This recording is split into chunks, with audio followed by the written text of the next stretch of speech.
Hi, today I'll be presenting about Switzerland for my Slice of the World presentation. Switzerland is actually a very interesting country for me, and so before anything, I'd like to share some related trivia. The first is that throughout this presentation, I'll actually be using a font called Helvetica. Now I'm sure everyone knows what Helvetica is, but an interesting thing about it is that it was actually designed by a Swiss designer named Max Meidinger. It has since then become one of the most influential designs and is featured in almost everything, like brand names or advertisements. The second thing I'd like to share is that probably everyone knows that the international code for Switzerland is CH. In fact, the Swiss francs international code is CHF. Now the reason for this is that another name for Switzerland is actually Confederatio Helvetica, or CH. This is also the reason why if you look at Swiss coins, you'll see a female personification of Switzerland called Helvetia. Now moving on, I break the demographics of Switzerland into three parts: religion, population, and ethnicities. Now in terms of religion, Switzerland is mainly Catholic and Protestant. So more than half of the country's population is actually Catholic and Protestant, while a quarter is unaffiliated in terms of religion. The rest practice Christianity, Islam, and other religions and can be considered as a sort of religious minority in the country. Now in terms of population, Switzerland is actually a relatively small country. As of 2020, Switzerland had 8.67 million people, a quarter of which were foreigners, so this is over 2.1 million people. The median age, or in other words, half of the people in Switzerland are over 43 years old. The fertility rate is 1.5 and is actually one of the lowest in the world.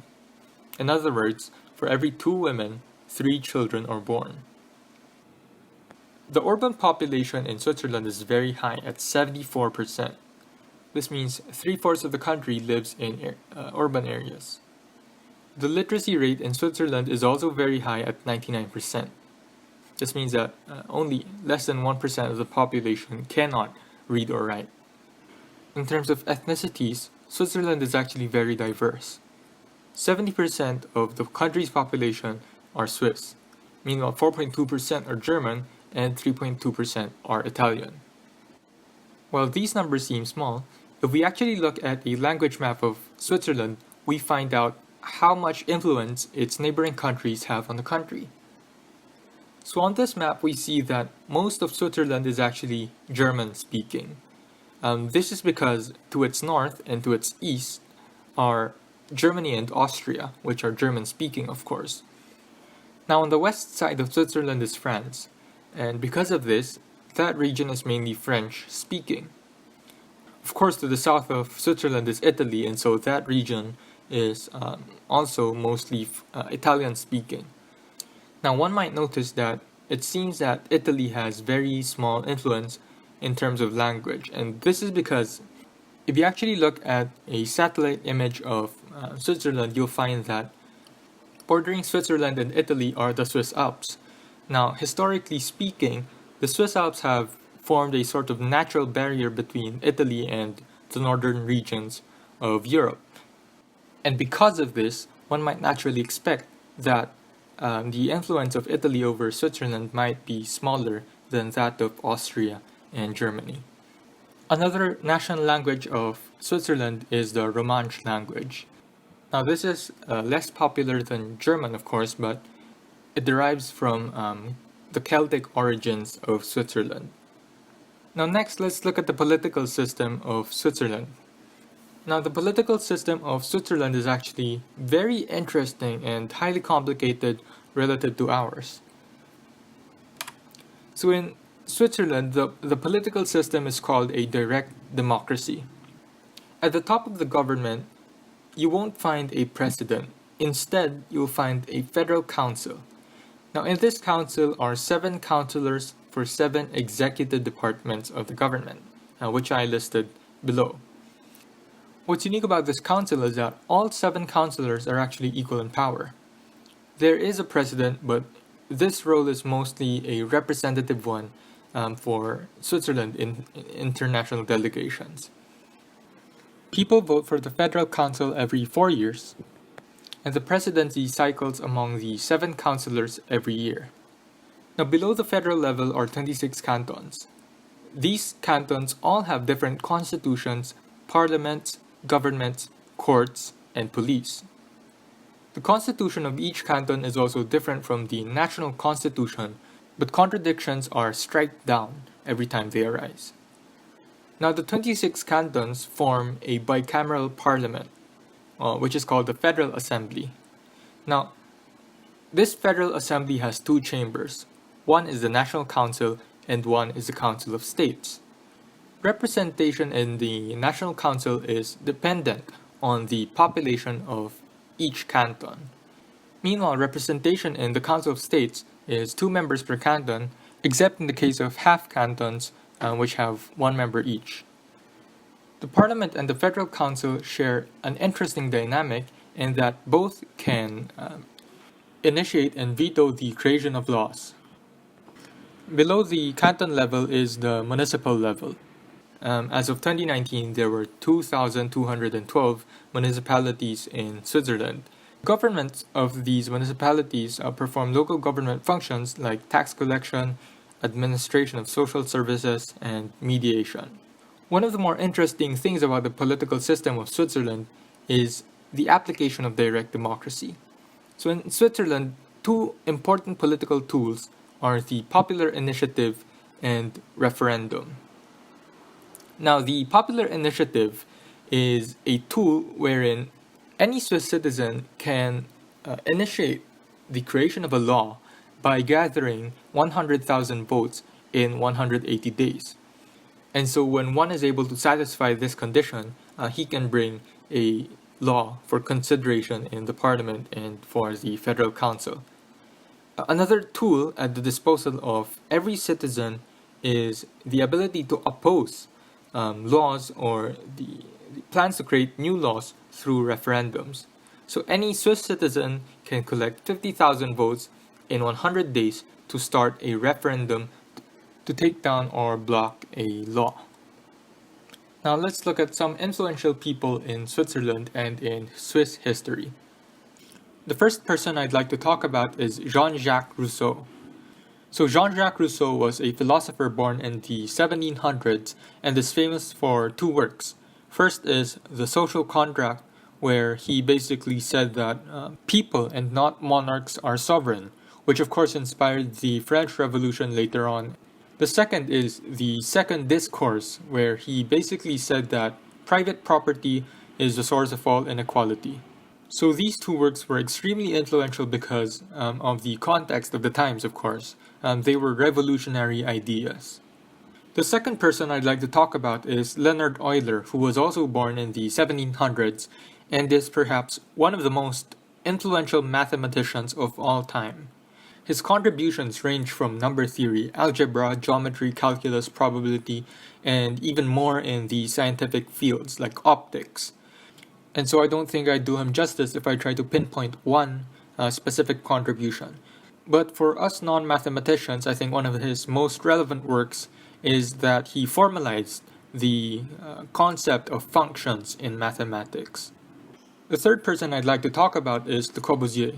Now, Le Corbusier was born in the late 1800s and was one of the most influential architects of all time.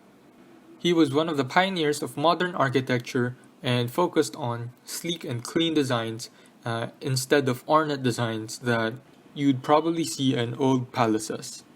The fourth and final person that I'd like to talk about is Carl Jung.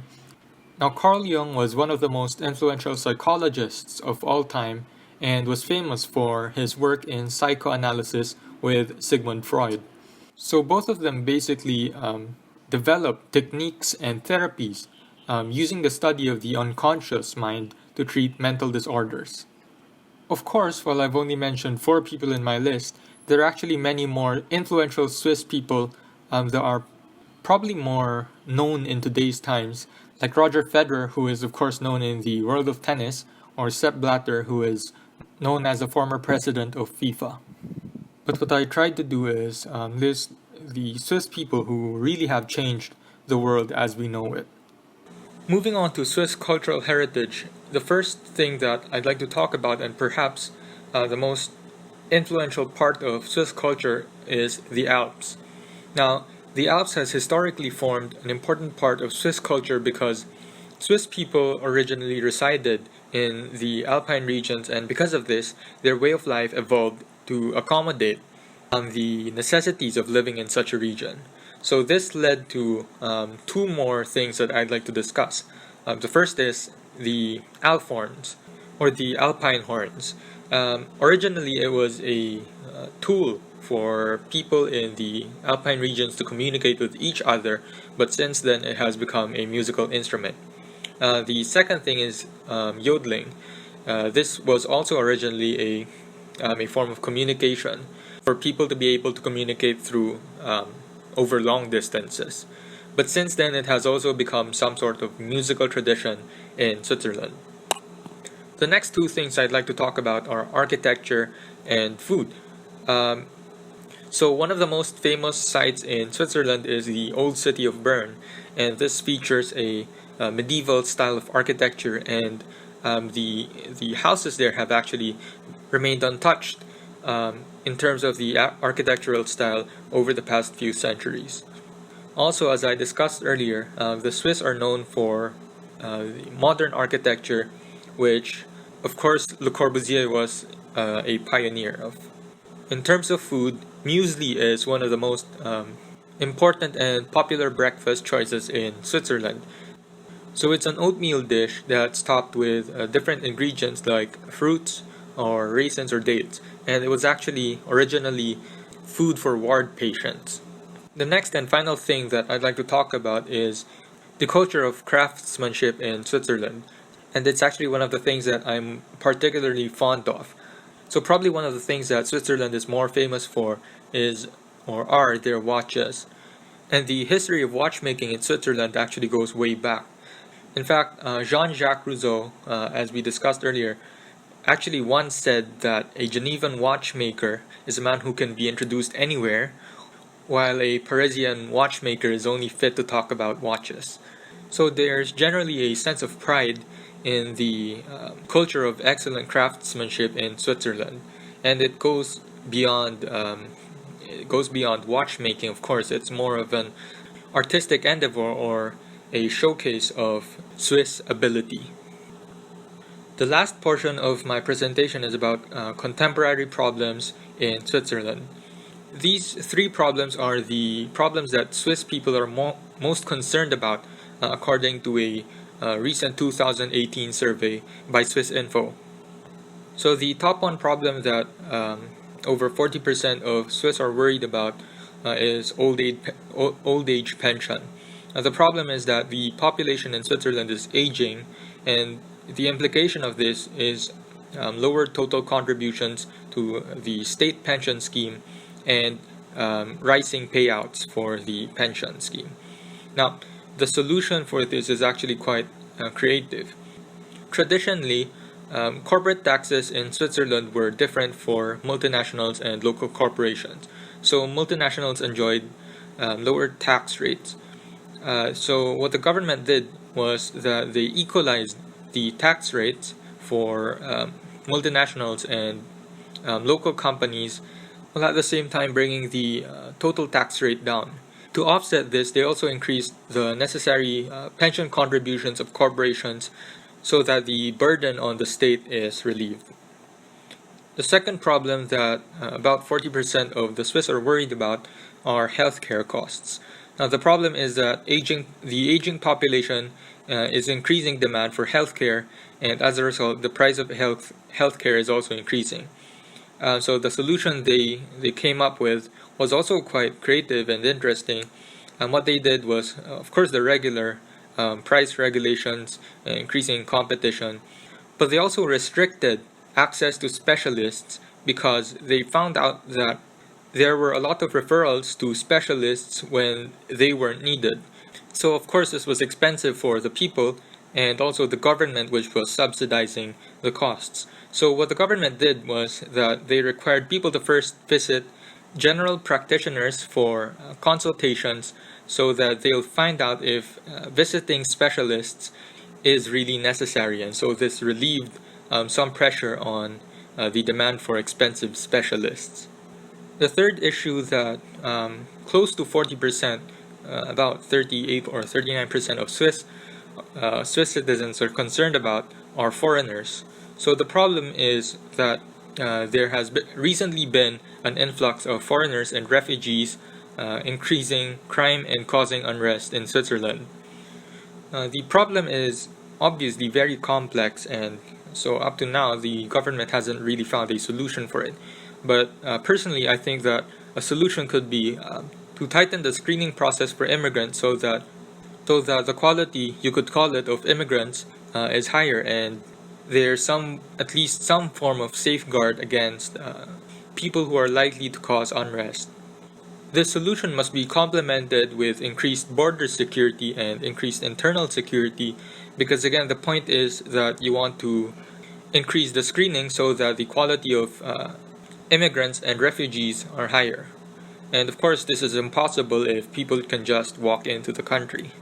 Increased internal security can also address problems like the increasing crime rate in Switzerland. So that's all I have to present. Thank you.